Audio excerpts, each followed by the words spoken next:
Welcome to the most authoritative hour on TV. It's The Pulse. We're live from our studios in Kokomlemle on your digital terrestrial TV because we're free to air. We are also on DSTV channel 421 and Go TV channel 144. This is your home of fearless, credible and independent journalism. Coming up this afternoon, media industry players are condemning the verbal attacks on Love FM's Erastus Asaridonko, demanding urgent investigations into calls by the Asin Central MP that a journalist should be beaten. Gamble to toy with the threats against the life of Erasmus Asaridonko.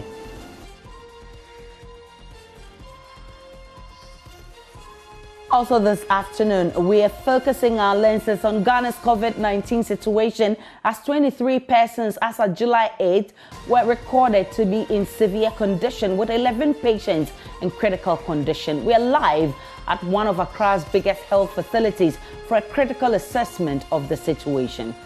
Just stage and I can't smell or they don't feel well, general unwell, but there's no coughing like before, there's no shortness of breath like before. So this time the symptoms are a little bit different from the previous one, so you may not detect it early.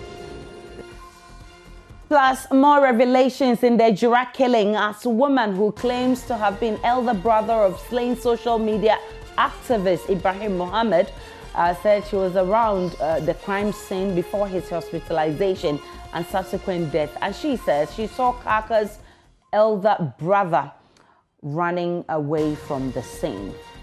We have our reporters well stationed in Ejura for all the updates. My name is Aisha Ibrahim. Remember, we are also streaming live on YouTube and all our social media handles. You can also tweet at me at the Nana Aisha. Tune in on The Pulse. Always a pleasure to host you.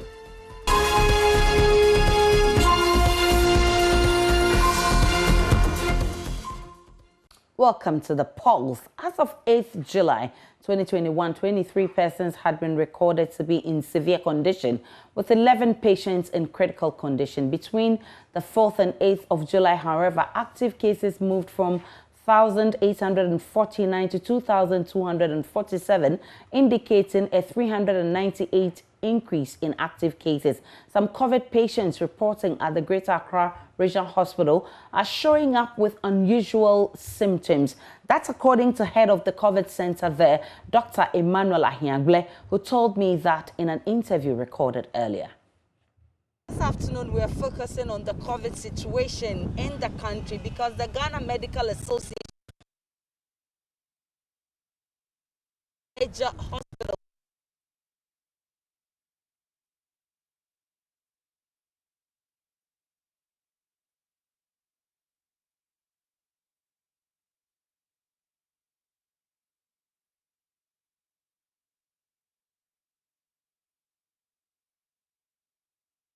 situation in the country because the Ghana Medical Association is warning that ICUs in major hospitals, public hospitals, are getting filled. Currently, the Greater Accra Regional Hospital, which has a total of 16 beds at the ICU, 8 of them are already full, are occupied. I'm here with head of the COVID center, Dr. Emmanuel Ahiagle, who will be telling us what the situation is right now. Doc, I'm grateful that you're talking to us. What's the situation right now? Yeah, thank you very much, Aisha. For the past 3 weeks or so, we've seen the increase. There's increase in numbers of positive cases on admissions at our ICU, intensive care units. So the situation, I won't say it's bad, but the numbers are going up. Yes. So currently we have, like you said, 8 patients in our COVID ICU out of 16 beds, and they range between severe to moderate cases. When they say severe case, it means the person requires oxygen therapy.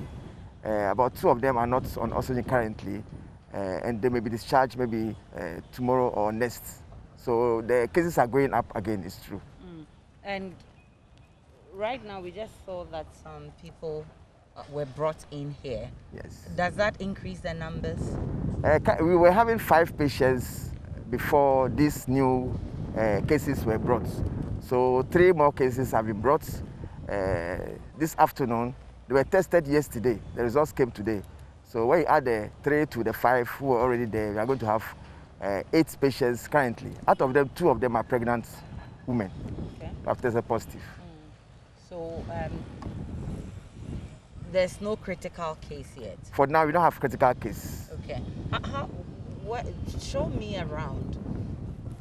Where is this is supposed to be the holding center? Yes, right? This used to be the holding where we kept those who were suspected.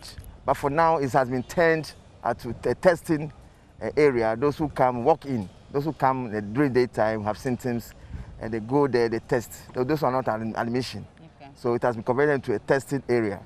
The holding area ward is now at this side, which has 8 beds. But currently, the 8 beds are filled. That means we have 8 suspected cases who have been tested, are waiting their results. So we have 8 beds for holding, which is already filled. And the ICU has 60 beds, like I said earlier. Currently we have 8, so about half full. No, we have got 8 more beds to be filled. So that's the situation on the ground now. Let's talk about the kind of that people are showing. Are they different from the ones that we saw previously in the first and second waves?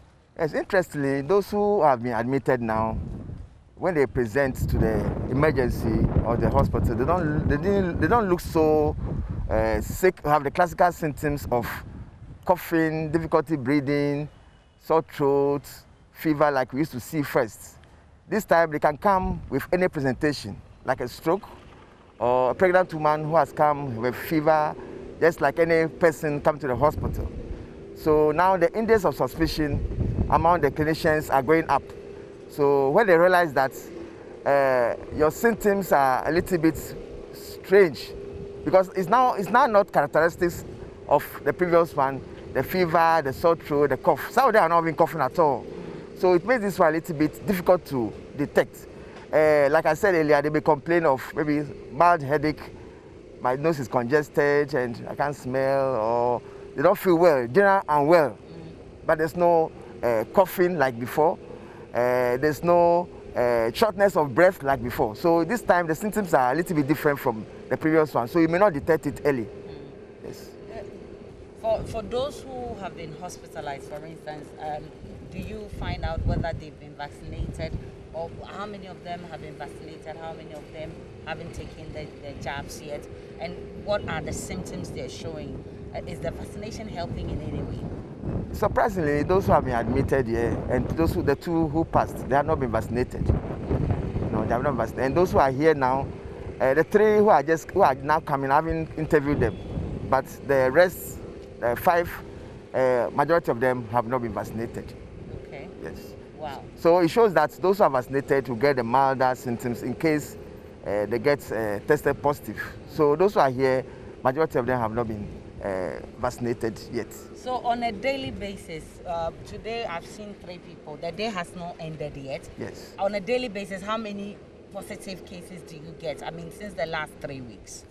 Fortunately, we do the PCR tests at our hospital. We use the GeneXpert machine to do the PCR. And from the laboratory, medical laboratory scientists, approximately 3 to 4 patients test positive. The samples they receive, the inpatient, about 3 to 4 patients test positive, averagely. And the results we received today, 4 people, out of the 20, out of I think 26, 31 samples they sent, 6 are still pending, though, but 4 are positive, including one day case. Do we have children among the people that you've admitted? For now, we don't have children, but we have pregnant women, 2 pregnant women. And do we have anybody under oxygen? Yes, I said 2 are not on oxygen. Out of the 5 who were here initially, 3 are on oxygen. Okay. And the other 3 they are bringing, 1 had just come and she's on oxygen.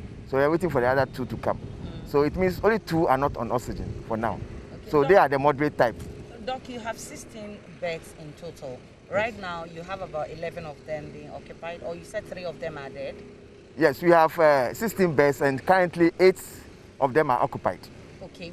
Plus the new cases? No, including the new cases. Including the new cases. Yes, there were 5 before, then they brought 3 now, so 8 cases. But how dangerous is the situation looking at what is happening here? I wouldn't say it's dangerous yet. What I would say is that we should be cautious. Given the fact that many of us, or many of Ghanaians have not been vaccinated. So like I said earlier, those who are here, majority of them have not been vaccinated. So it means that we have to scale up as a country in the vaccination process so that many more people will be vaccinated. That will prevent many more people from testing positive.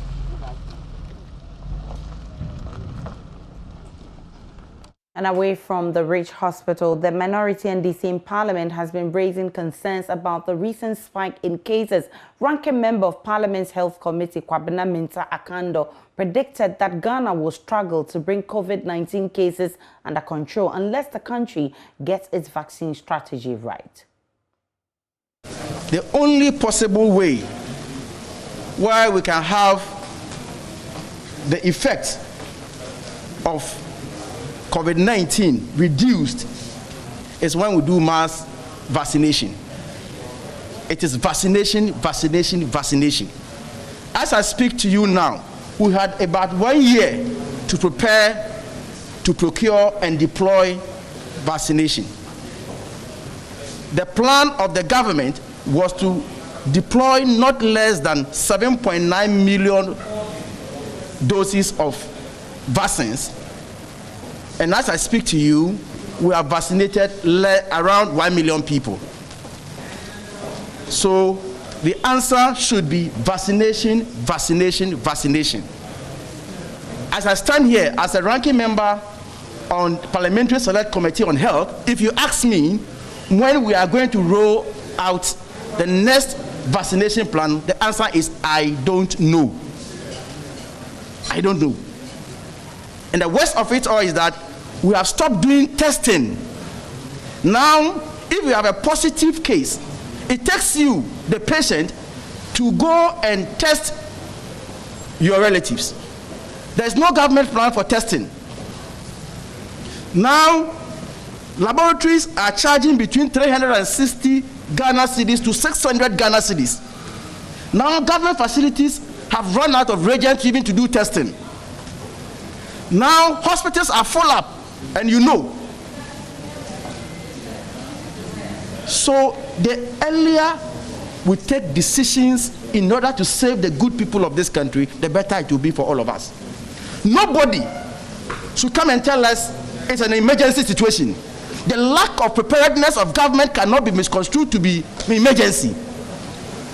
We have brought this onto ourselves because early this year and late last year, the president has consistently been talking about vaccination. And we are back to square zero. So, ladies and gentlemen, I will take this opportunity to advise the public to take their own destinies into their own hands.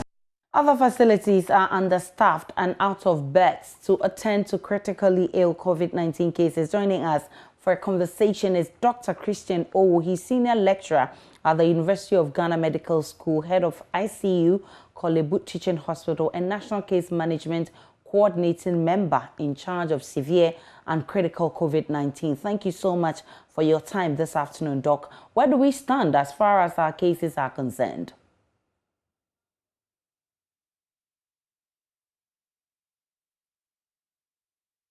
Doctor, kindly unmute for me. Hello, Dr. Can you hear me now? Loud and clear. Yes, can you hear me now? Loud and clear. Hello? Go ahead, Dr. I can hear you loud and clear. Okay, so good afternoon to you and good afternoon to your audience, your viewers. Thank you for inviting me on this. Where are we with respect to the capacity to manage those who are critically ill? So Doc, I mean the capacity as a country. All right, go ahead. Go ahead, Doc. Is it okay now? Yes, we can hear you. Okay. So, as I was saying, our capacity to manage critically ill patients, and for that matter, sub-Saharan Africa, we have known for quite a while, not only with respect to COVID-19, but all critically ill patients or critical diseases are way below what would be desirable. And that has not changed a lot with respect to specialist care. What is changing at the moment is that the number of patients who have contracted the virus and the number of those who are coming in severely and critically ill is steadily increasing. I must say that we in West Africa at the moment, at the beginning of a surge in severe and critical diseases.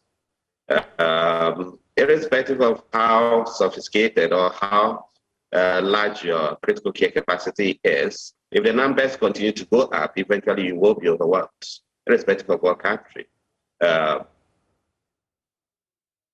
Those numbers in the last couple of weeks are really. All right, so and I said this also, yeah.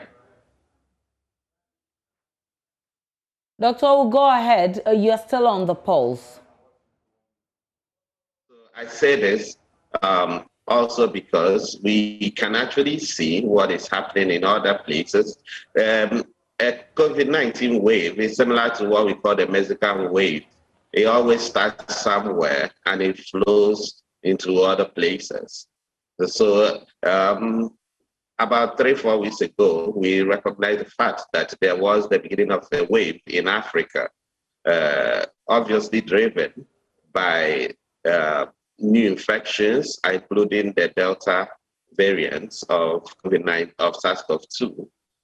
So we saw in Southern Africa, Central and Eastern Africa, the numbers started going up, and it's catching up with West Africa at the moment.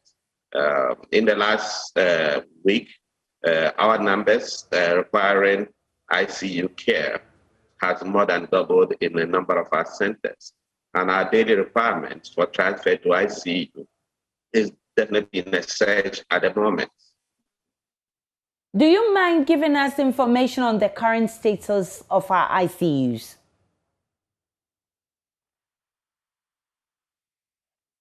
All right, so we have a few intensive care units that were repurposed for COVID-19 critical care. And when I say repurposed, it meant that these were previously being used for other activities, either critical care activities as in Teaching Hospital and Reach Hospital, Greater Accra Regional Hospital and UGMC. And then others that were repurposed from non-critical care as in Guy East Municipal Hospital, and the new infectious disease center, Ghana Infectious Disease Center, that was built in Guy East. So for repurposed facilities that were previously doing other things, when the waves go down, what we expect prudently is that they would continue to take care of other patients who may not be COVID-19 or revert back to what they were being used before. For the Ghana Infectious Disease Center, this was purpose-built for the purpose of tackling COVID-19 and other infectious diseases as they come. So yes, the numbers obviously of critical care bed during the decline in cases went down for COVID-19, but would continue to take care of other cases. Now, some of those centers are repurposing back to COVID-19 as we speak. But the ones that are doing COVID-19 actively at the moment, including the Ghana Infectious Disease Center, has a significant number of patients who are severely or critically ill, and the same in Greater Accra Regional Hospital. We're hearing of shortage of oxygen in some major hospitals. Is that the case? All right, so that is not surprising. Oxygen ecosystem has always been a difficult one for the health sector in every country. We know as for a fact that the oxygen capacity of basically not only low middle income countries such as ours, but even in other middle income countries and developed countries have been challenged by this pandemic. So it was not adequate previously. We all know that. I mean, so it's not a new thing. But anytime there is a surge, that shortage is going to become even more significant because it is not only COVID-19 patients who are requiring oxygen. There are a lot of other patients, both respiratory disease patients and other critically ill patients, who are requiring oxygen in our hospitals. And until we have an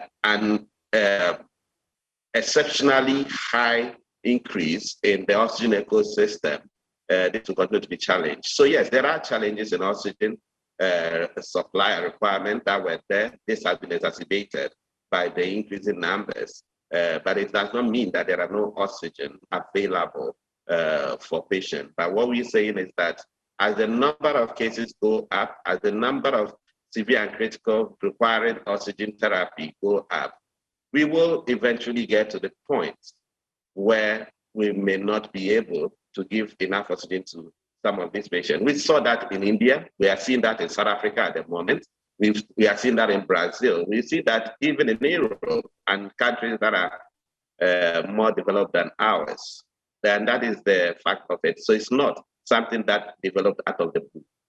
The Ghana Medical Association says we're losing people at a faster rate. I mean, how worried should we be? We must be worried. I mean, the pandemic is not over. I'm surprised if anybody in the health sector and for those who decided that at any point in time that we should not worry, because I mean, we are not alone in this.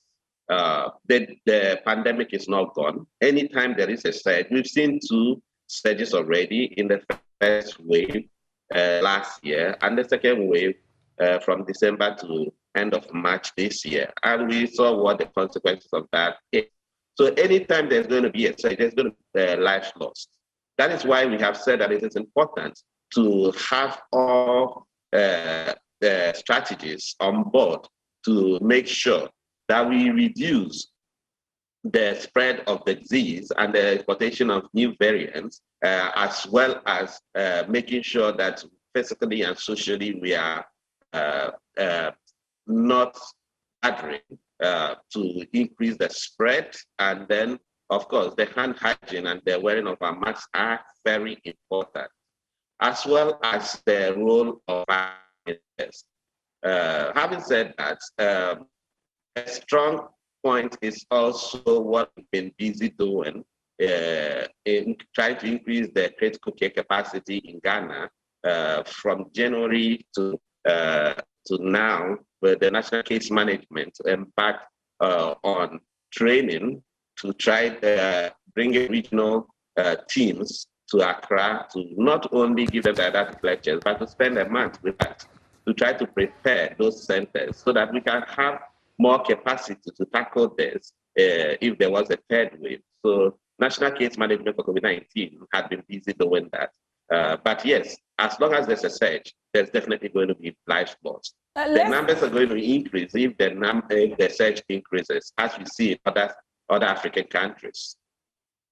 Doc, let's take a look at the nature of cases, and I need you to explain this further for me. What are the nature of cases our facilities have had to deal with? All right, the most important severity of cases we are having to deal with as case management are the severe and critically ill patients. Now, COVID-19 presents with different severities. There are those who we call mild, who may not have any symptom at all, but they are still able to spread the disease. And and those we call moderate, who may have symptoms, but which are not severe enough to require oxygen or to require support of any of their organs.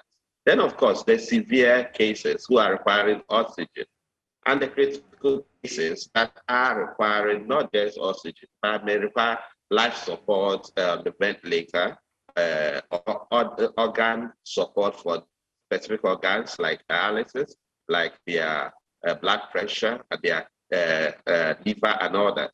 Now we have to deal with all this. At the moment, majority of those who are mild disease are not hospitalized in acute hospital setting, and therefore it is important that those people isolate themselves, and this must be implemented or enforced, that they do not go about spreading it.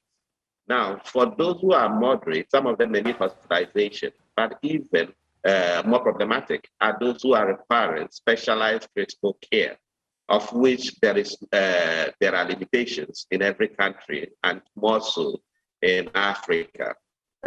So that is what we are grappling with now, and that is why it's become more topical, because as we speak now, those number of patients who are requiring oxygen, who are requiring support for specific organs, who are requiring to be put on life support are increasing. In some cases, are doubling in a few days.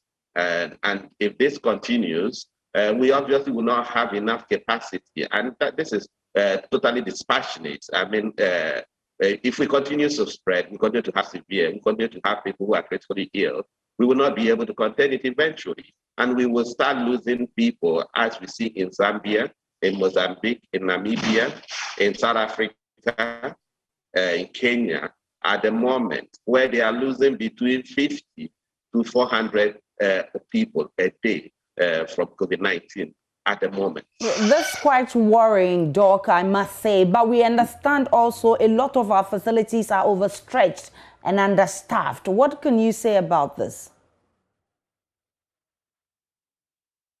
Yeah, because this is an addition to the healthcare load that exists even without COVID-19. We still have accident cases, we still have malaria, we still have both communicable and non-communicable diseases that we have to deal with, in addition to the increasing number of COVID-19. Now, it's basically the same health workers who have to be repurposed or separated to deal with this. But let me tell you why that is even more worrying. I have mentioned to you earlier on that a good number of the patients who will be infected and do have will be mild or be even asymptomatic. Now, some of them may just be in our hospitals because they are requiring just ordinary checkup or coming to visit their relatives. So as long as we have surge in COVID-19, it's not only the fact that we have to deal with this new batch of severe and critical cases. We will have patients in the hospital who may be infected, or health workers who may be infected, reducing even further the number of health workers and facilities that are available to deal with both COVID-related and non-COVID-related. We describe this as the collateral damage that comes with this. So as long as there is a surge of severe and critical disease, there is a surge in number of people who are going to die from those that are not related to COVID-19, but who are also requiring critical care. And that is why it is important that this is dealt with properly. Now, some time ago, few weeks back, we were worried that people were not complying to the complying with the COVID-19 protocols. Has there been any increase in people observing the COVID protocols? I will not be much of an authority in speaking to that. I'm stuck in ICUs most of the time, but that's a major issue. Attitude, disregard of the protocols by the population.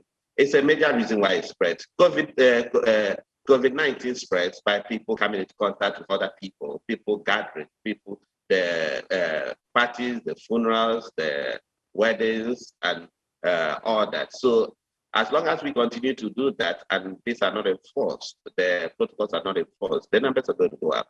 So yes, when the numbers went down, people may have thought that, okay, it is gone. But we know that this happens in surges, in waves. When we say it's waves, it means that it will go up, it will come down. And when it's going up, it means that we are vulnerable. It means that our ability to prevent ourselves from being ill or being infected may have gone down.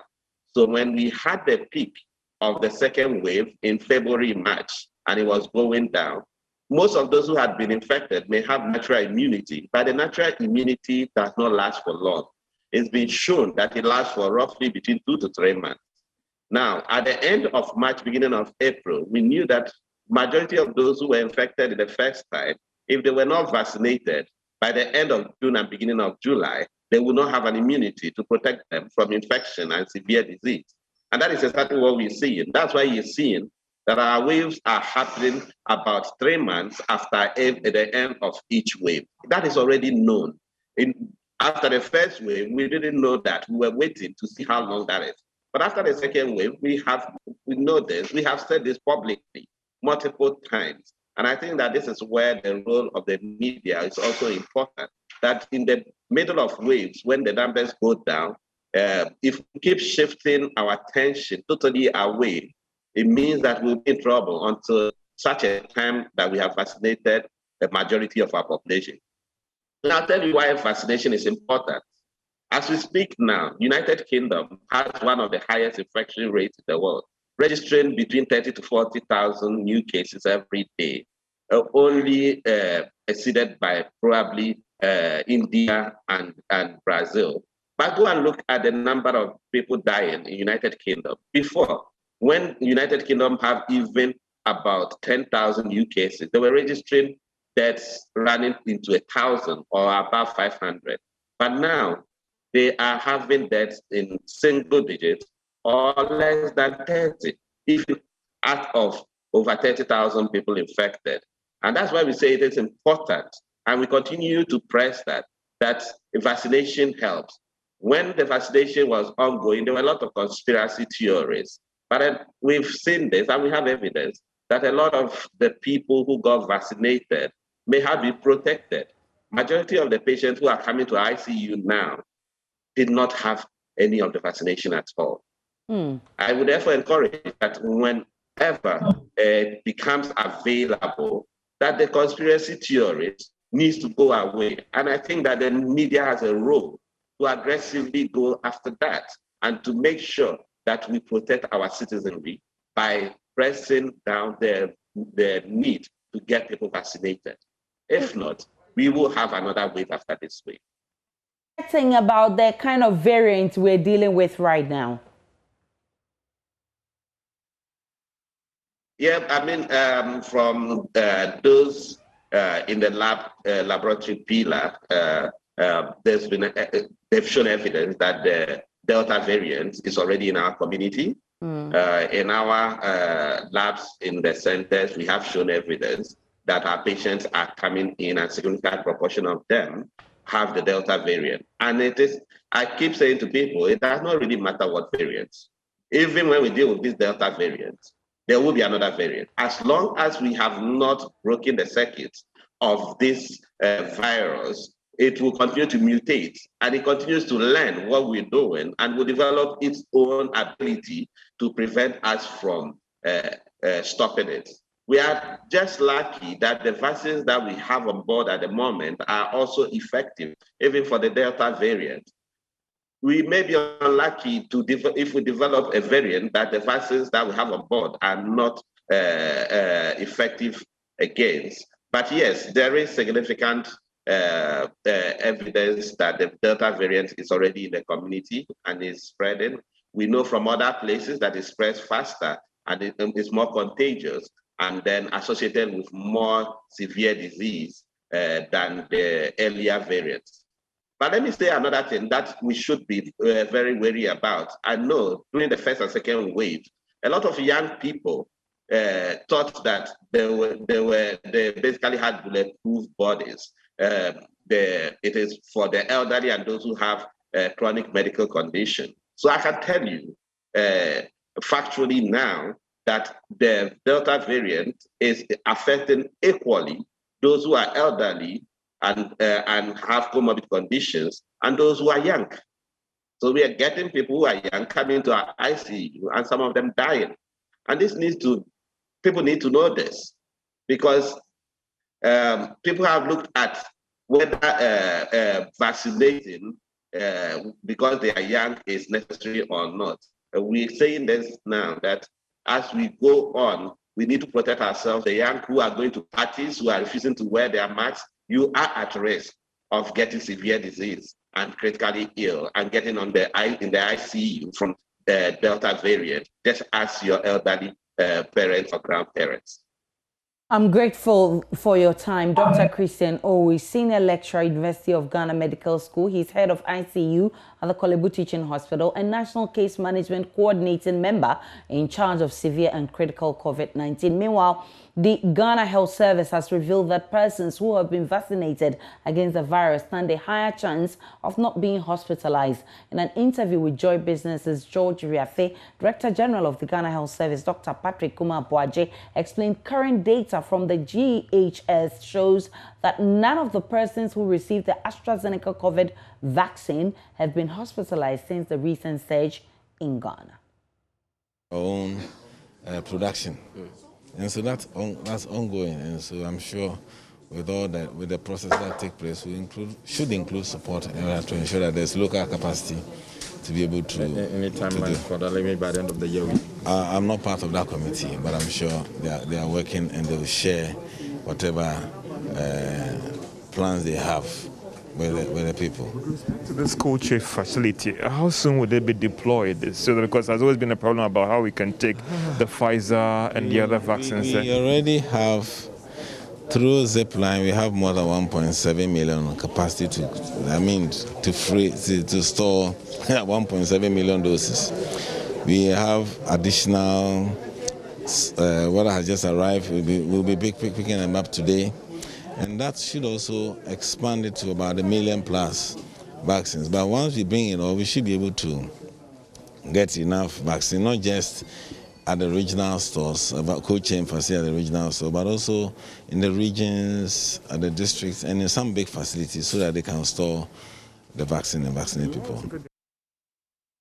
Let's now cross over to the Ministry of Information, where GHS Director General Patrick Kuma-Boaje is addressing the media on the country's COVID situation. We've not had vaccination, and that's one situation. And as we are all aware, adherence to protocol is generally low. And this is a call that we need to be able to take that seriously, especially in the wake of the current changes. So in summary, as at the 11th of July, we've had about 98,114 cases with 94,700 plus recoveries. We've tested more than 1.3 million people. As we speak now on our dashboard, we have 2,512 active cases. And as we understand, that is the number of people who are currently carrying the virus, with an overall positivity rate of 7.3%. We've had a death of about 806. The last time I was here, the death was about 799 thereabouts. So we've had about 6 more since the last time we updated the data. Just a summary to just show you that we still, it's a Greater Accra and Ashanti region is where we have most of the cases. The next epic curve, which I'm sure we are now, our journalists are all getting used to understand. You can see that in the last few days, there's a slight increase in the number of cases. We are hoping that this, we are able to control this by adhering to the protocols and bring it down. At the same time, you can see the number of active cases going up. We peaked about 8,000 somewhere in February, March this year, but we are also starting a rise to about 2,500, as I mentioned. Because the numbers are, the tests are usually batched, the number of the reporting may not be exact day, but if you have a 7-day moving average, you can see that even that also shows that our numbers are increasing.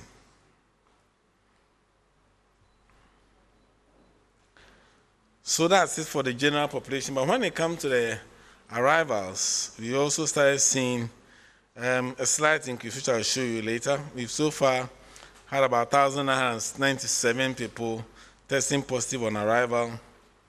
We've tested more than 366,000 people. Positivity rate is lower than the general community population, which is about 0.55, and the males account for the larger proportion of the cases. If you go to the next slide, you can see that I'm sure you saw when we had the spike, the India, Dubai spike, you saw the increases of the was picked up. You can see that we have also been seeing some slight increase in the report at the airport. The last time we were here, we explained to you that we have an outbreak in the sub-region in other countries and most of Africa. About 50% at the time of all the positive at the airport came from two countries, Sierra Leone and Liberia, and we mentioned them so that we are all cautious.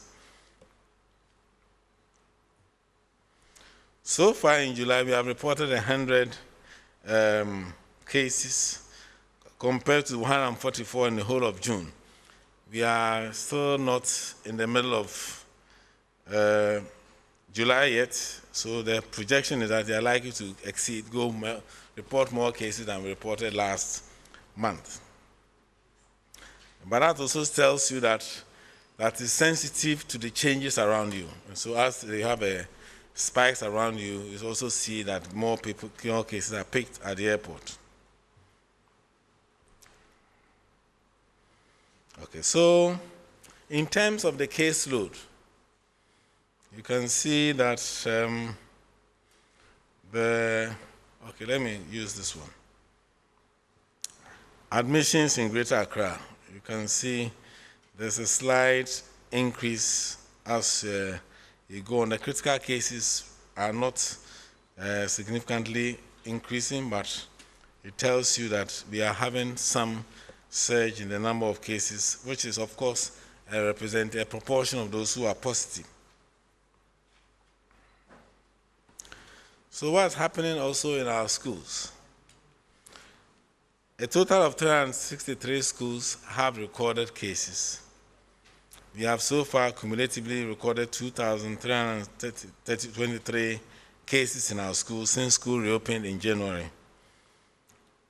92.8% of them have recovered. There are about 166 active cases among students in 4 regions. That's Ahafo, Ashanti, Greater Accra, and Eastern Region, and 1 case in Oti. Overall, in the schools, Volta region has recorded the highest number of cases, accounting for about 512 cases across since school reopened, whilst Northeast has not recorded any case since school reopened in January. The next table just gives you the details of the number of cases per region.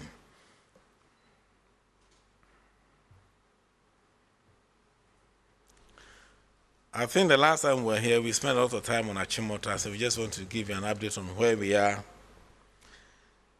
In summary, a total of 1,173 students and staff have been sampled and tested in the school. The result available is 1,157, so that's nearly all. And we recorded 195 positives, and that's also part of the numbers that have caused our active cases to go up. 157 of them were boarders, 32 were day students, and 6 were staff.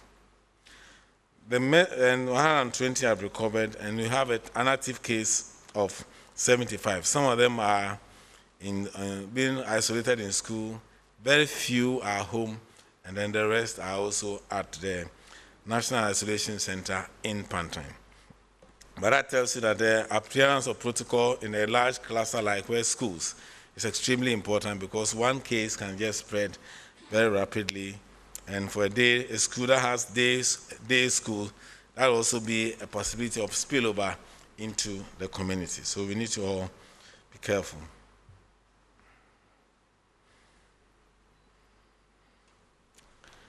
So what have been the details of testing as of July in the school? So as we said, routine testing, we had done suspected cases, 539, and we have what we call strategic testing because because the event of the Delta, we needed to ensure that we have a different strategy to quickly contain it. So we did what we call strategic testing, which is outside our clear policy. That's why we tested all day students and staff, just to make sure that we are able to contain the condition in the school. Out of the 634 strategy, we had 36 positives, and then 13 of them are still pending because we continue to take some samples still. So like I said, 14 of them are at home care. 145 of them have been isolated in schools. Some of them have been discharged anyway back to school. And that gives the total number 159. 107 has recovered. Those in isolation, those in the home care, 13 have recovered and have come back to school. And then so we have a total active cases of 39 currently. So that's the one at home and then the 38 in school. I think we are all aware that we have, in the last 4 weeks, we have been experiencing an increase. And of course, with the fast-spreading Delta also becoming part of this, and a lot has to be done. What we are doing is enhancing risk communication, and that's providing information about the areas of protocol, mask wearing, which is very, very low now. You go to town, I don't see anybody wearing a mask. The social distancing and avoiding the large crowds. This is something that we need to do, and this exercise is part of what we are trying to do, ensure that we as media men also remind people about the importance of protecting, because this disease, you need to have an individual responsibility and community responsibility beyond what the health sector will be doing in terms of providing you the public health measures that can use to apply to prevent spread. We also identified COVID champions to really support adherence of the protocols. And so very soon we've seen a few more people who will be part of the discussion to encourage more people to wear. For the schools, we are engaging stakeholders. We've engaged a few PTAs, religious bodies, organized groups, to ensure that we enhance the use of the protocols, especially in workplaces and in schools where we felt that some of them are relaxed. We want to enhance triaging in health facilities so that where people come with respiratory conditions, they are quickly isolated and tested or tried before they are added to the general population in the hospital. We never close down our holding centers. We are holding them at bay in case, but we are hoping that we don't get there. So that's why we are asking that everybody adapts to the protocols that we have experienced, that we have been sharing with you. As you can see, we are doing more testing because we have also enhanced our contact tracing rapidly to be able to contain and reduce the spread.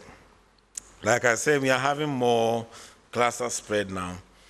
But if we are not careful, we will move into generalized community spread. That's why we have a major spike. So let's try and contain where we have. Vaccination is an important aspect of the containment of this disease. And so far, we have vaccinated 1,271,393 people. The breakdown is that of this number, 865,000 plus have had one dose, and 405,000 plus have had their second dose, that they are fully vaccinated. What we are looking at is the difference of almost 400,000 more people who needs to be vaccinated, given their second dose.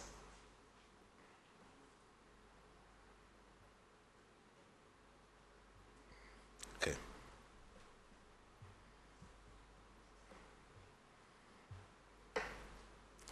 So I just move to the next slide of what is our preparation for further vaccines. Vaccines, we are expecting about 1.2 million Pfizer vaccines from COVAX through the US through the COVAX for us. And we are hoping that later by middle of August, it should be available for that. We also, as mentioned earlier, about 250,000 doses of AstraZeneca will be coming in for the second dose of those people. But obviously, we continue engaging other options to ensure that we have enough to cover all those who are waiting for their second dose. For Johnson & Johnson, we have an agreement with AU for about 17 million doses. We are expecting that by middle of August or end of July, we actually mentioned that maybe by end of July, we may get some sample. But I think because of all this schedule and changes, we are just making it tentative. But if it happens, that's what we are all hoping for, so that we can start giving some Johnson & Johnson as part of the dose. But to prepare for more vaccines, we have had to upgrade our cold chain facility, especially the ultra-negative cold chain, which can store Pfizer, Moderna, and the other newer vaccines that we talked about. So far, with our collaboration with Zipline, we have the capacity to store about 1.7 million doses out there. Yesterday, we received 16 ultra-negative cold chain vaccines that will be distributed to all regions to ensure that we are able to vaccinate all people. And then we are expecting additional deliveries of delivery vans and fridges bought by the government to augment our capacity across the country. So, Honorable Deputy Minister, in summary, ladies and gentlemen, our outlook is that the active cases have seen an increase in the midst of peer adherence to the COVID safety protocols. The Delta variant presents a threat and is currently a threat, and that is probably leading to the wave that we are having. And so we do not need any additional protocols because we have Delta or anything. All we need to do is to continue with our wearing of our mask, ensuring that we're doing our social distancing, we are clean, washing our hands, or using sanitizing our hands, and avoiding crowds. And I think with that, we can break the transmission in Ghana. Thank you very much.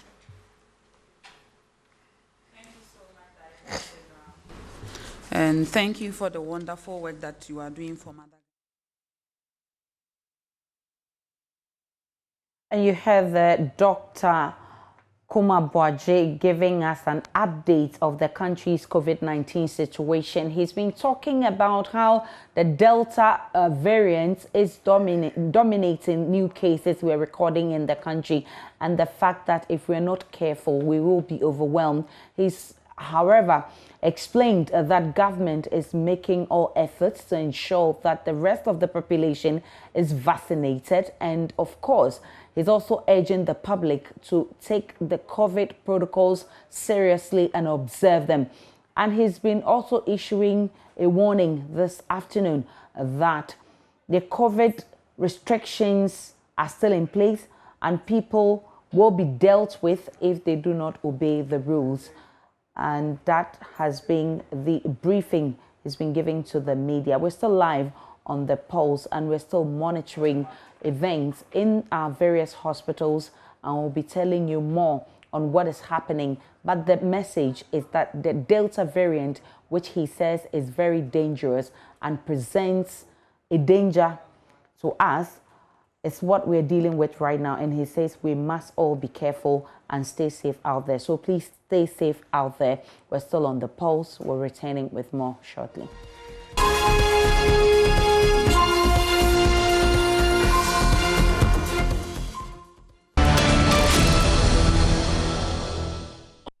Welcome back to The Pulse. Let's talk more about COVID-19 because European countries are seeing a surge in COVID-19 cases.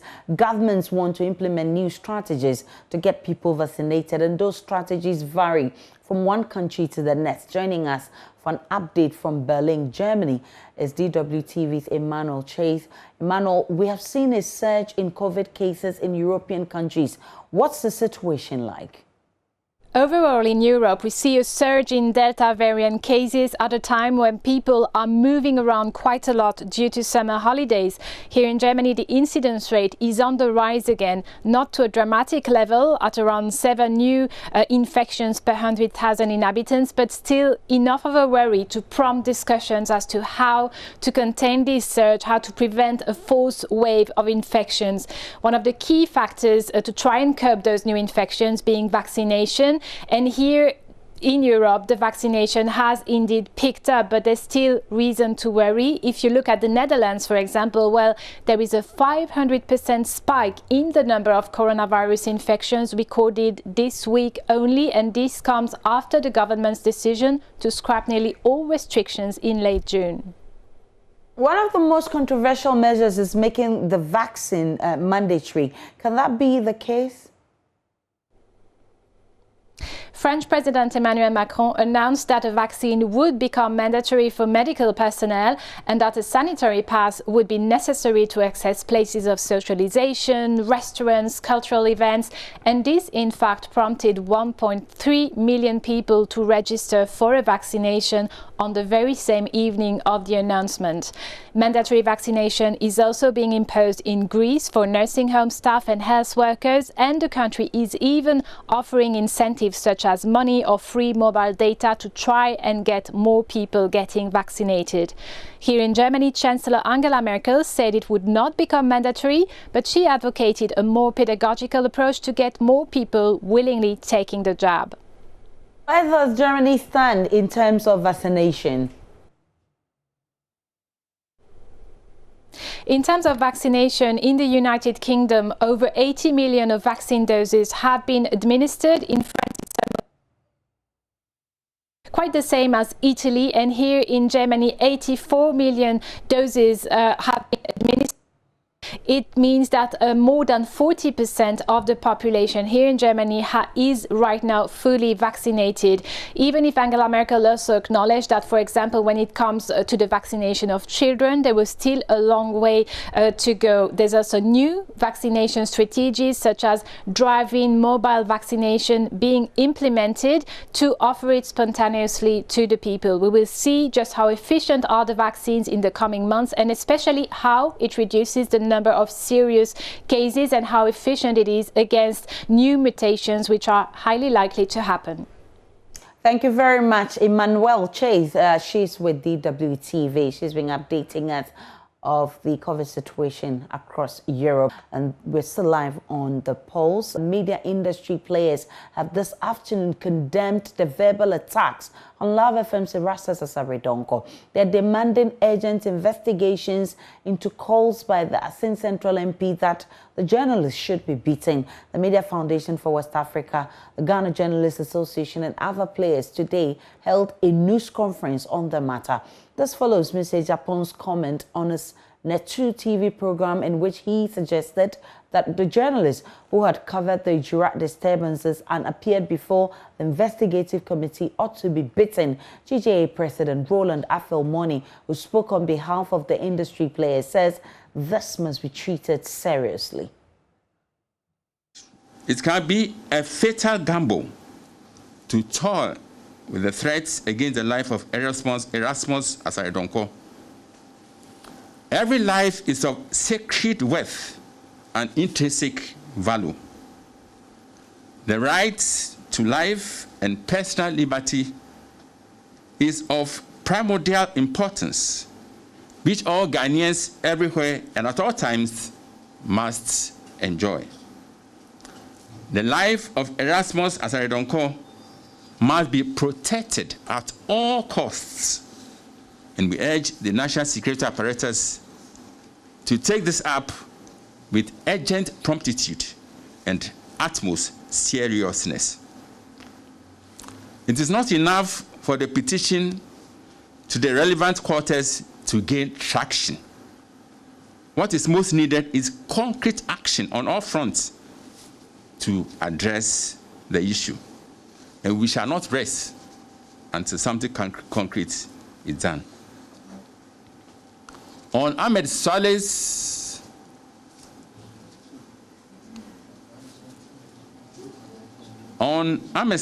assassination, it is significant to note that a report by Journalists Without Borders cited impunity and timid attempts to fight it as the main reason for the decline in Ghana's ranking on the World Press Freedom Index. The latest threats against Erasmus Asaredonko presents another prompting to deal surgically with the cancer of impunity, which is a stain on Ghana's reputation as the citadel of press freedom in Africa. Mr. Money wants media practitioners to remain resolute. Freedom is the sure possession of those only who can defend it, quote and unquote. All journalists must be in the front line to defend their freedom with scrupulous regard for the foundational values of truth, fairness, balance, and objectivity. We should work with utmost responsibility and highest sensitivity. As for the enemies of press freedom, the laws must bite and bite them hard, regardless of who they are or what they have. That way, our national motto of freedom and justice will hold true. To all journalists, we urge you to be unafraid and unintimidated as you unravel the truth, expose dark spots, hold power to account, and illuminate society with quality news and information. Finally, we leave you with quotes from Psalm 121, verses 7 and 8. The Lord will keep you from all harm. He will watch over your lives. The Lord will watch over your coming and going, both now and forevermore. Thank you. Vice Chairman of Parliament's Public Accounts Committee, Samuel Mills, is urging the Ghana Police Service to be decisive and deal with Asin Central MP Kennedy Japan for threatening JoyNews' Erastus Asaredonko. He says the police should be bold enough to invite him for questioning, regardless of the fact that he chairs the Defense and Interior Committee in Parliament. He says the threats are uncalled for and unfortunate and should not be swept under the carpet. He wants the Speaker to act as well on the issue. Anybody, whether a member of Parliament, a government official, or anybody will threaten any reporter for reporting the news. If the reporter is in error, there's a proper way to address that. You go to court, you see the owners of the news media. But to threaten them with the background of Ahmed Saleh and other reporters who have been assaulted, this is uncalled for. That is a fourth state. We have the three arms of government, but the organization or the group that keeps all of us honest is the press. The press listens to what we do, looks at what we do. They educate the public, they inform the public, and then they also entertain the public. Now, if we are threatening them, what are we trying to do? Now, let me ask you this. If a tree falls in a forest and there's nobody to tell you about it, did the tree fall? That is the job of the media, is to let us know what is going on, to educate us, and then to inform us on so many things. So it's uncalled for anybody to threaten any member of the press. And I think there should be an action against that. The multimedia group has petitioned the police to take action on that. What's your expectation? I expect that the police will stop being a political part of a political party and do what is right. And I know that there are so many good and professional police officers in the service, and I know that they will do the right thing. Do not let any political party push you away. Be the professional that you are. So take him on, is that your expectation? Yes. Probably invite him for questioning, is that what you're hoping to happen? Anybody who has made any threat to any reporter should be called in, should be questioned, and God forbid anything happens to any reporter. For in their line of duty, those people should be held accountable.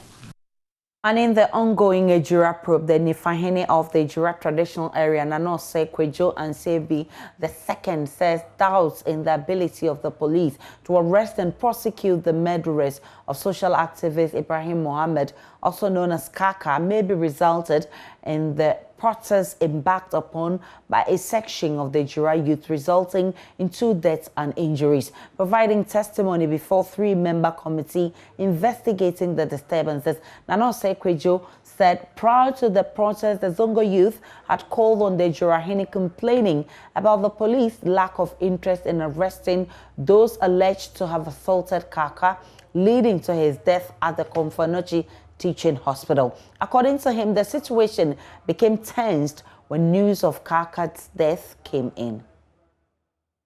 Do you think if the municipal police commander had been proactive in the complaint lodged by the youth regarding the assault on Kaka, it would have degenerated to the level that it got to? My Lord, knowing Ejura as it is, and the sort of violence and those things that come in, whether they took immediate action or they delayed, I believe those who did what they did would have done the same thing.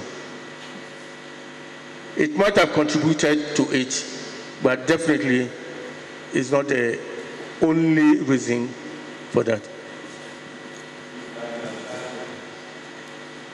If I understand you, you are saying that if the municipal police commander had even acted proactively on the complaint lodged in respect of the assault on Kaka, the youth will still have done what they did? Yes, my Lord. I'm saying that because if it was only the police, their alleged delay, then in the disturbances, they should have limited it to the police. They wouldn't have extended it to go and destroy other facilities, structures, and those things in town.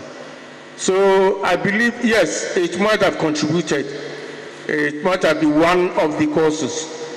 But I will not say that that's the only thing that led to it. My next question, Nana, is, in your view, do you think, looking at the conduct of the demonstrators, there was the need for the deployment of the military on that day? My Lord, again go back with the point that Ejura over the years have experienced a lot of such demonstrations where I was not shooting. I mean, not the way where we had the casualty. And invariably, they always had to get the military to intervene and cool down things over there. So I believe getting them in was a good thing. Sadly, it led to casualties, but it was a good thing. Very well. And in your view, do you think the timing, looking at the police reinforcement from the division, then to the region, do you think the timing of the military intervention was too early?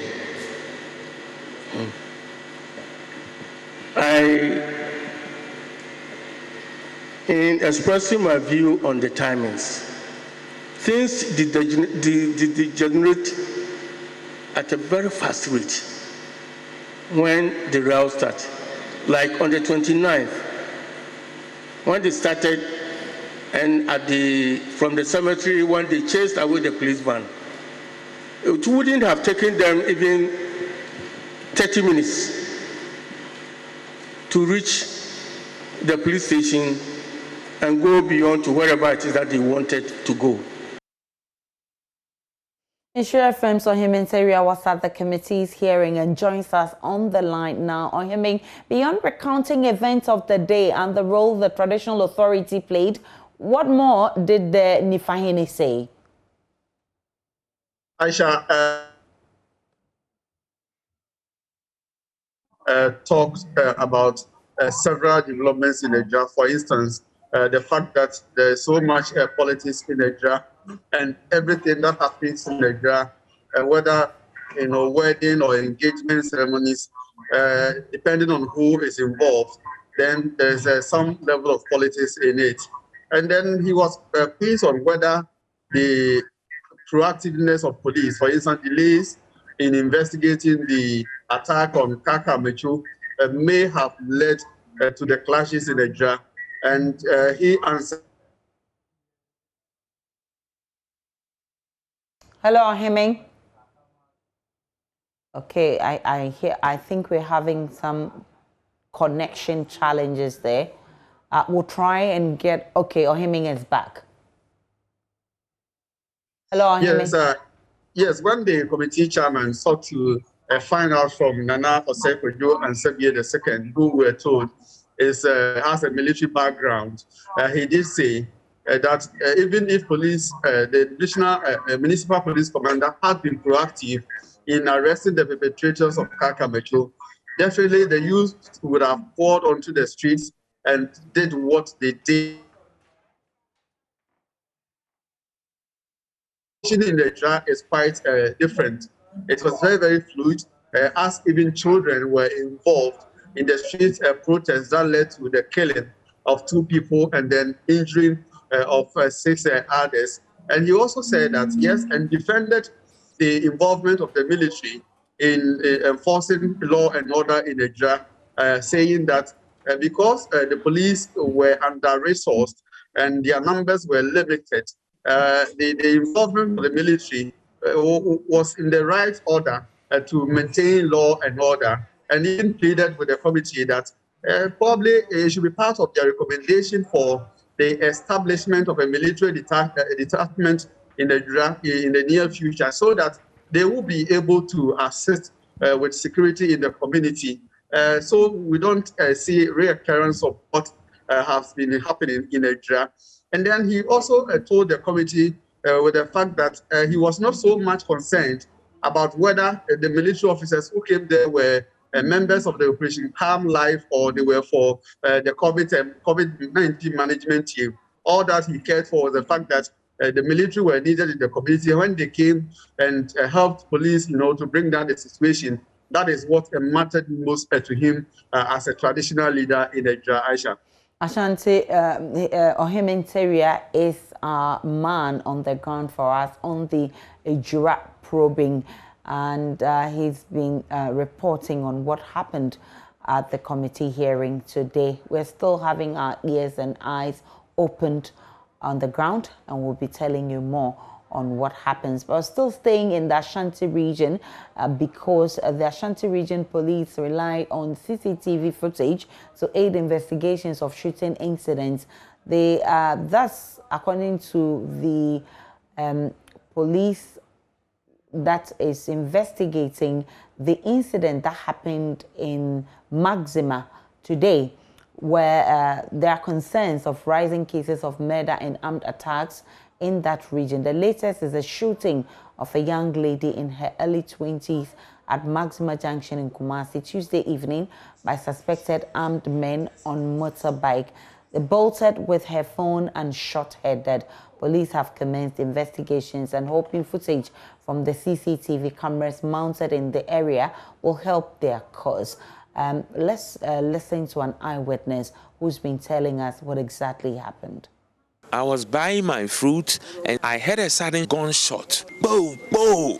So I rushed to the scene and move my car and bring the victim to the hospital. According to the doctors, she has passed on. It's so sad. A young lady about 19, 20, 21 has been shot and they have taken her mobile phone away from her. It's so sad. It's so sad. The security must be up and doing. The insecurity is becoming unbecoming in the city of Kumasi.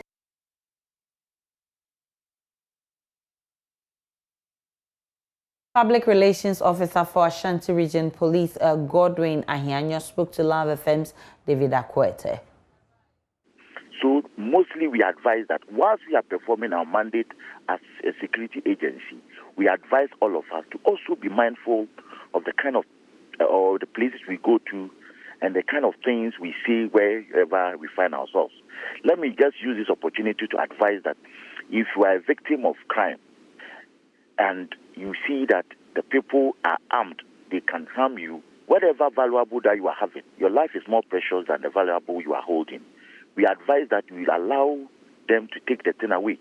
Since you are alive, God will provide you with the same. We'll take a break on the pulse. Bring you more shortly. And it's time for sports on the pulse. The Heart Sport member Dr. Nyao Tamaklo has heaped praises on head coach Samuel Boadu and the playing body after the club clinched the first league title since 2009. A draw with Liberty Professional on day 33 of the Ghana Premier League was enough to hand Hearts a trophy that has eluded them for 11 years. Dr. Nyao Tamaklo, a former chairman of the Continental Club Masters, has been speaking exclusively to Joy Sports' George Adu Jr.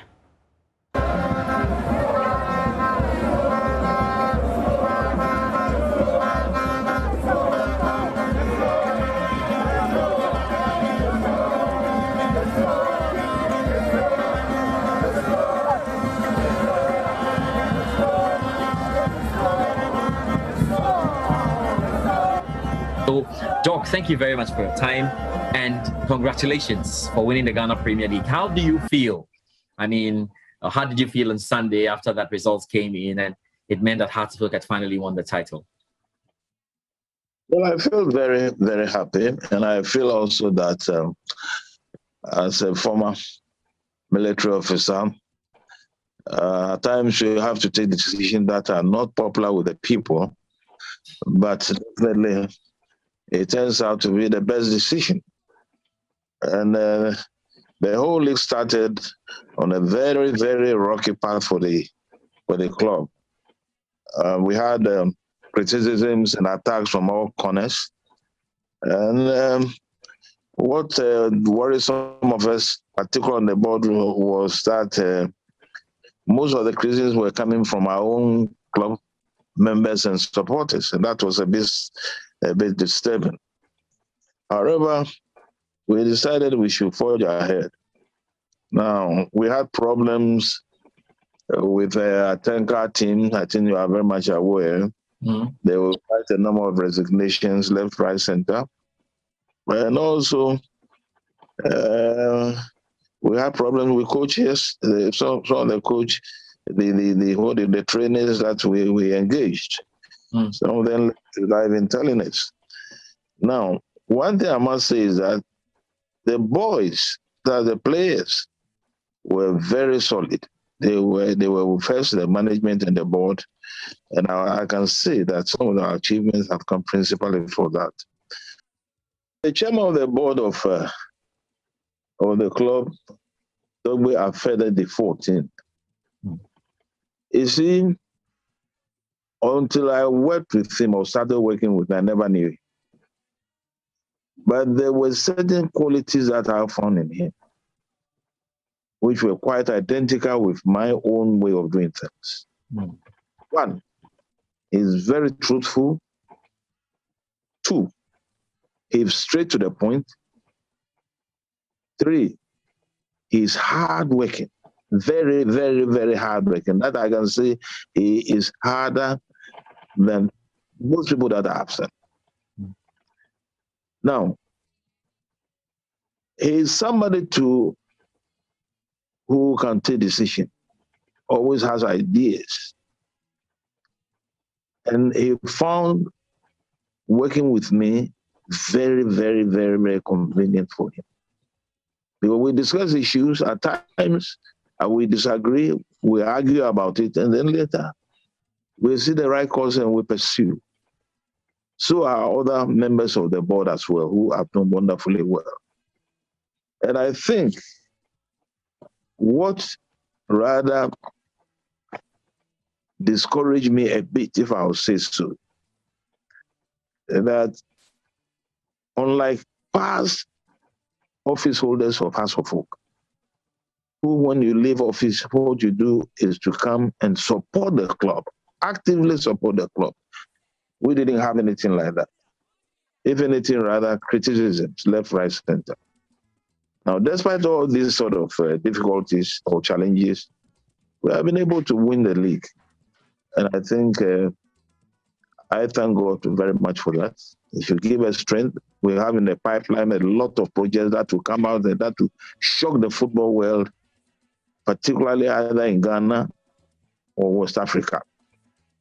We are building, what do you call it, a new institution, an academy, beautiful academy.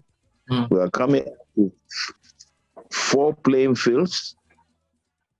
Natural, when I say 4, 3 will be natural, 1 will be Astutech. We are building a place where the boys will live. They will live there like you have in any boarding institutions.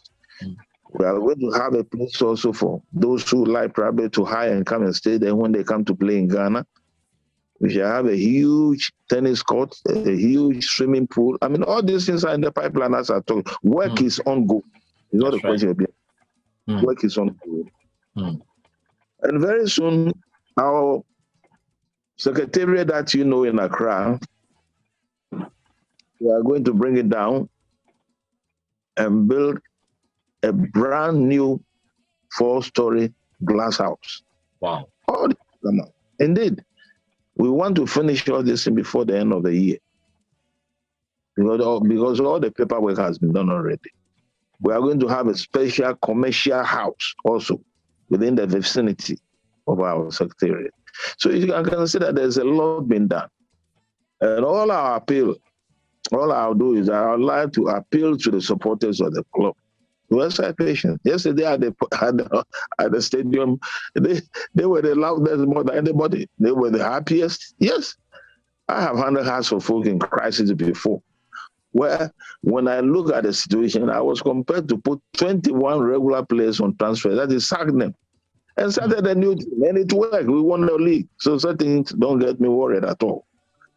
So I will pray that in the coming season, we do better. And particularly, I'll go into CAF now. We know what to do.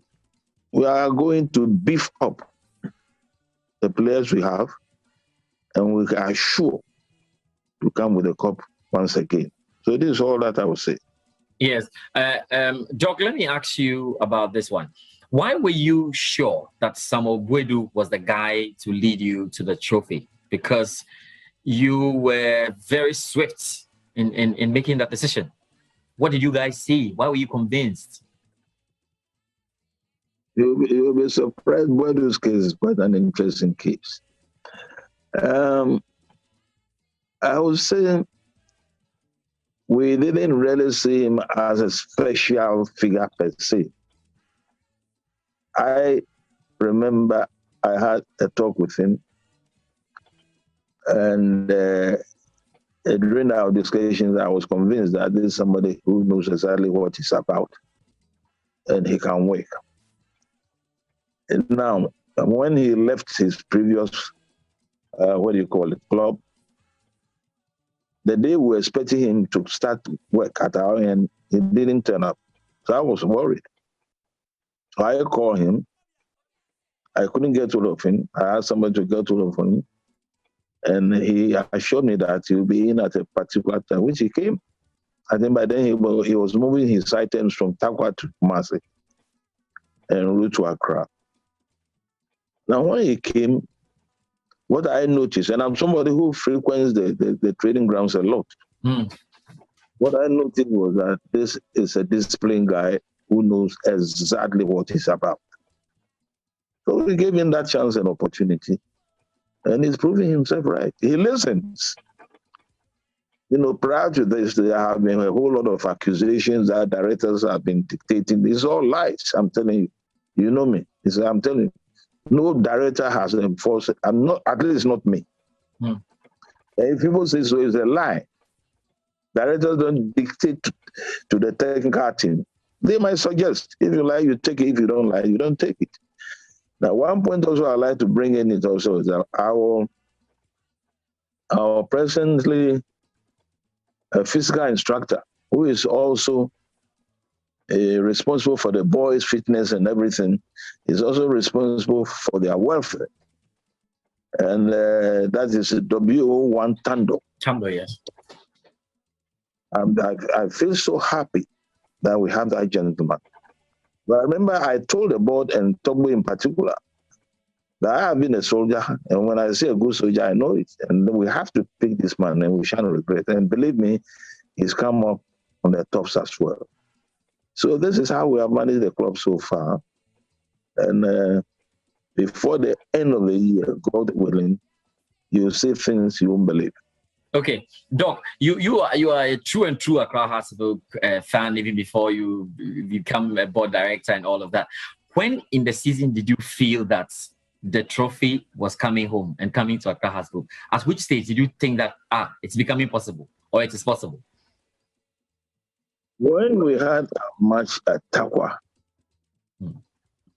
I think it ended up in a draw, so I can't remember now. Yeah. And then we continuously won 6 matches. It came in late. Let me explain that to you. This striker, Obeng Jr. Could you Obeng Jr.? Okay. Now, Barnier, listen to me very clearly. Barnier case is interesting. I watched Barnier, I think their last match when they played in Mauritania or whatever they played that match, when he was the captain of the AFCON, yeah. Under 20. I told myself, this is a good player. But then I didn't even know that he was part of of the club. Oh, wow. I'm being frank with you. Yeah. But when I watched him train, I said, this boy had to be washed. But he was hardly fielded by the coach. At times he would come in for 5 minutes, 10 minutes. So one time I remember I told the boy, I said, look, board. He said, board chairman, this boy Bine, we should try him. Bine is definitely a brilliant footballer. Very slippery, has the strength. And he told me, he said, oh, dog, it seems we are thinking about the same thing. So I said, okay, let's see. We find a way to let the coach know, or we suggest to him if he should try. As I said, the coach also is a listening coach. He tried him once in the second half, at about 10 minutes to full time. Then gradually it increased, and now he's taking his position. And believe me, he's brought a lot of change to the club. So also is this young chap, One Mensah. Isaac Mensah. Isaac Mensah is another boy that has to be watched carefully. Because I have been with House of Oak for years, and when I see a good player, I can tell you. Because when I remember very well, when I had Shamokwe, Abradekuma, Joado, and all this, there was one thing Coach Kobna, may he rest in peace, told me. He said, Doctor, these boys will come out great footballers, you watch. I mean, when Kobna was an experienced coach. and then they came out as great footballers. And since I have mentioned Kobner's name, let me take this opportunity to thank the members of the Council of Patrons, all those alive. That's Anna Ening, C.K. Dewonu. These are wonderful people. They are still alive, and they are advisors. And we pray to God that they live and live longer, and others who are on it. And I feel those who have departed, particularly people like H.P. Nyemite, Tommy Thompson, Harry Sawyer, Osekre, Ambassador Osekre, Dr. Quino, Alhaji Tijani, Alhaji Haas, and others I can't remember now. May God keep their souls, and I can assure them that our battle cry, never say die, will never, never, never end. So that's all, George. Yes, Doc, I'll make it very quick so that you can move on to other things. But let's talk about the Kumasi Asante Kotoko game, the Super Clash, the Accra Hearts versus Kotoko game. How crucial was that game to winning the league as well? Your question again, I didn't hear you well. The game, the Accra Hearts versus Kotoko game, the second leg that was played in Accra, that Hearts won by 1-0. How crucial was it? How crucial was it in ensuring that Hearts won the league? Oh, it was very crucial. Very, very crucial. In fact, it was one of the deciding points, to be frank with you. Now, I know their present coach very well. That is Mariano Barreto. Barreto. I know Barreto. When I was chairman or president of the Ghana Football Association, we employed him, Barreto. Now, I am not surprised that he started having problems with them, because Barreto left us unceremoniously as a national coach. I'm telling you. I was surprised he came back to Ghana. In any case, that one is our own palaver. But from what I have heard so far, there is no finding things comfortable at all, I think, with the leadership of Kotoko. And after we've defeated them, I knew that we are sailing home without any difficulty. And that is exactly what happened yesterday. So are there any plans right now for the final game, the coronation game? Are there any plans? Because a lot of the fans will be looking at properly celebrating this one. How are you? Are there any plans? How are you going about it? The next match is just this Sunday. I think the coronation was done yesterday at Accra Sports Stadium. we popped 4 bottles of champagne, expensive champagne. And that reminded me when I was chairman of the club years back, and I had these young boys, and when they defeated Accra Great Olympics, I popped champagne at the Accra Sports Stadium. But this time around, there were 4 bottles, 4 of champagne. That's never been done by any other club again. Once again, we always want to show that we set this, what do you call it, the pace, and others follow. That's all. Okay. I'm sure there will be some sort of ceremony there, but I can assure you that the crowning itself was done yesterday at the Accra Sports Stadium. The boys came, greeted management and board members, and luckily for us, there are ministers who are hassle-full diehards that I saw that they all joined us to congratulate the boys, and it was beautiful. That's right. That's right. Just to pick on this one, is there any game that you saw as the most difficult game? Would you take that Olympics game as the very difficult one? What was your most difficult game of the season? I think our match with Dwarfs. Wow. To me, was the most difficult game. They were determined to destroy us. Dwarfs.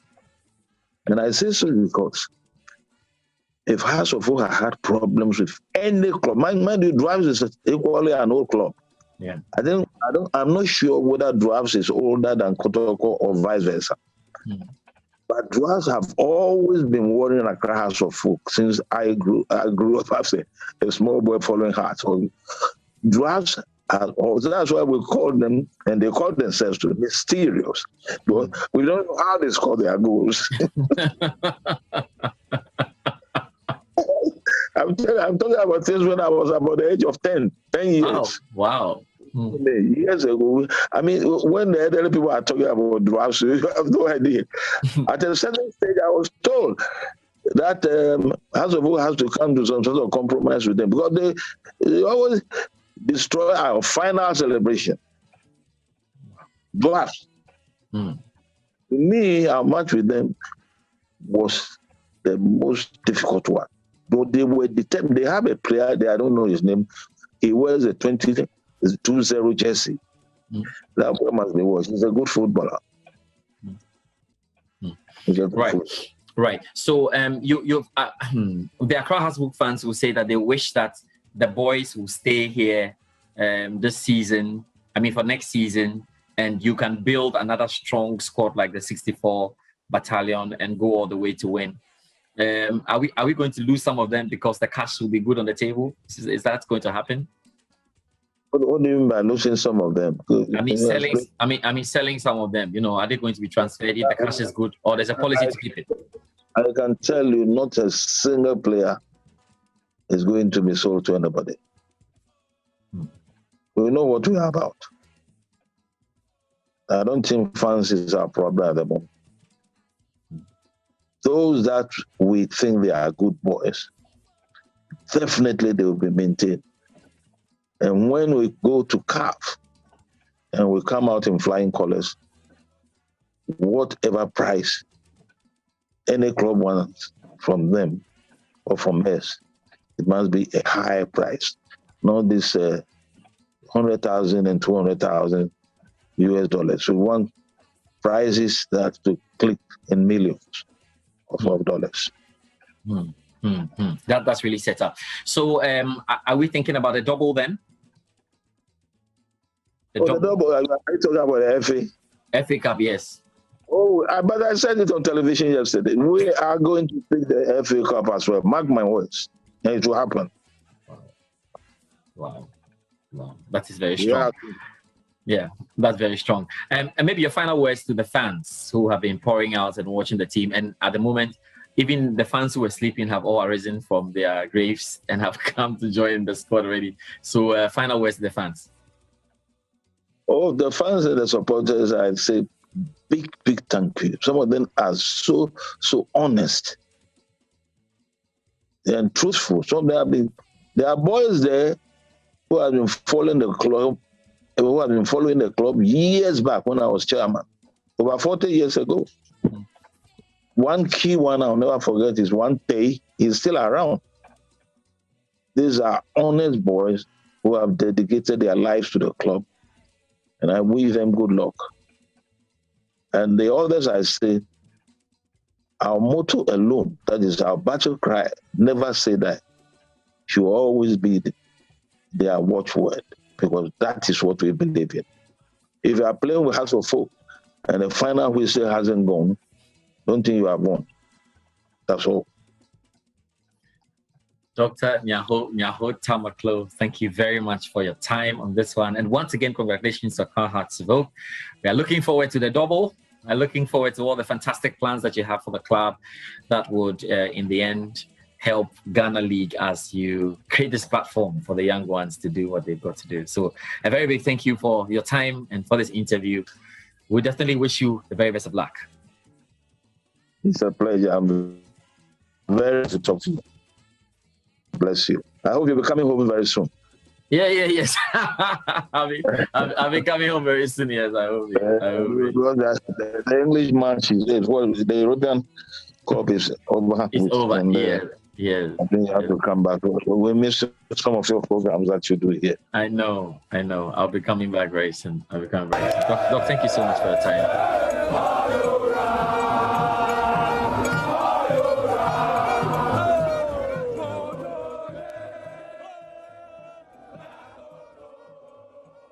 And congratulations to the Continental Club Masters, Accra Hearts of Oak. We never say that. It's time now for Let's Talk Showbiz.